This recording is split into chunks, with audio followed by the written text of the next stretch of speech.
ចំណុចនេះខ្ញុំនឹងមកបញ្យល់អំពីបងប្អូនរបៀបនៃការធ្វើ smart key ខ្លះហើយនឹងស្វែងយល់ឲ្យបានល្អ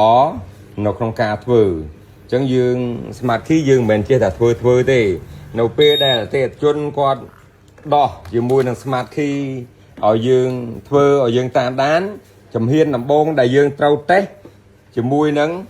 កូនតេឡេនេះហើយនឹងបតតើវាបានស្គាល់គ្នាពិតប្រាកដអត់វាបានស្គាល់គ្នាល្អអត់បងស្ដាប់បានเลยហ្នឹងហ៎បាទអញ្ចឹងរបៀបនៃការធ្វើជំហានដំបូង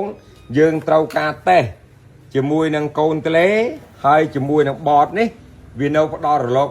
ប្រេកង់ឲ្យគ្នាបានស្អាតឬអត់មែនទេអញ្ចឹងបើសិនជាអត់បានផ្ដល់រលកឲ្យគ្នាទេវាមិនធ្វើឲ្យបើក key បានមែនអញ្ចឹងមែនទៅហ៎ដោយសារអីបតវាត្រូវការលក្ខខណ្ឌពីចំណុចទី1ម៉ាស់បញ្ជូនមកដល់ចូលវាទី2ត្រូវតែមានរលកប្រេកង់អំពីកូនតេឡេហើយជាមួយនឹងបតហើយនឹងកូនតេឡេត្រូវតែស្គាល់គ្នាមែនទេបាទហើយបើសិនជាបតវាស្គាល់កូនតេឡេហើយអត់បញ្ជូនម៉ាស់មកដល់ពេលដែលយើងចុច key នោះអត់បញ្ជូនម៉ាស់មកដល់នេះក៏អត់ដូចគ្នាដែរតោះហ្នឹងហ៎អញ្ចឹងដើម្បីឲ្យរបំដុំលួនៃសូលណយនេះវាបើកកន្លឹះទៅបានដោយសារតែអីដោយសារតែបតបញ្ជាម៉ាស់មកចូលនៅក្នុងដុំសូលណយបានដោយសារតែអីមានលក្ខខណ្ឌ2ទី1បតហើយនឹងកូនតេឡេត្រូវតែស្គាល់គ្នាមែនទេផ្ដល់រលកសញ្ញាឲ្យគ្នាផ្ដល់រលកប្រេកង់ឲ្យគ្នាបន្ទាប់មកទៀតត្រូវតែមានម៉ាស់ភ្ជាប់ពីឬក៏ចំណងចេញពី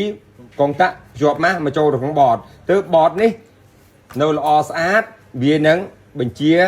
ម៉ាស់មកចូលនៅក្នុងរបុំដុំលួសនៃសូលណយដើម្បីធ្វើការឆក់ទាញដកកលឹះឲ្យផុតពីចោវាយើងអាចកាច់កសោបានតោះហ្នឹងហ៎អញ្ចឹងការធ្វើតេស្តដំបូងនោះគឺត្រូវតែធ្វើតេស្តរវាងជាមួយនឹងកូនតេឡេហើយនឹងបតជាមុនសិនបងតោះហ្នឹងហ៎បាទអញ្ចឹងរបៀបនៃការធ្វើតេស្តងាយយើងគ្រាន់តែដោតបែបនេះមកចាប់ជាមួយនឹងឲ្យមានភ្លើងយើងចុចសញ្ញាខាងលើនេះស្រាយត្រឡប់ស្គាល់គ្នាមែនទេស្គាល់គ្នាឃើញទេអញ្ចឹងស្មើតែនៅក្នុងគណៈពេលនេះ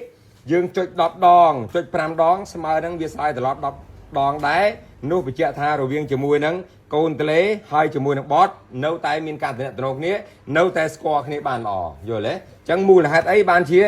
ម្ដងបើកសោបានអត់បានម្ដងបើកសោបានអត់បានយើងត្រូវតែទៅលើវាស់ពឺថ្មផង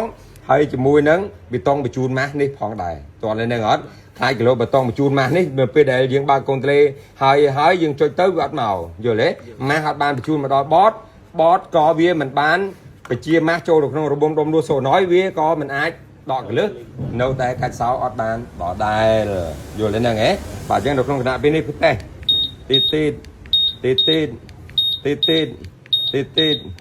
ទីយល់ទេហ្នឹងហ៎បាទអញ្ចឹងថានៅក្នុងគណៈពេលនេះស្មើនឹងកូនតេឡេមួយគ្រាប់នេះហើយជាមួយនឹងបតនៅតែមានការតំណតំណងមួយគ្នាមិនបានត្រូវដាក់ទៅលើម៉ូតូទៅ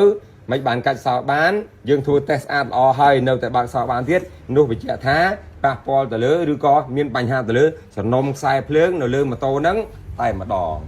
បងប្អូនយល់ទេអូខេ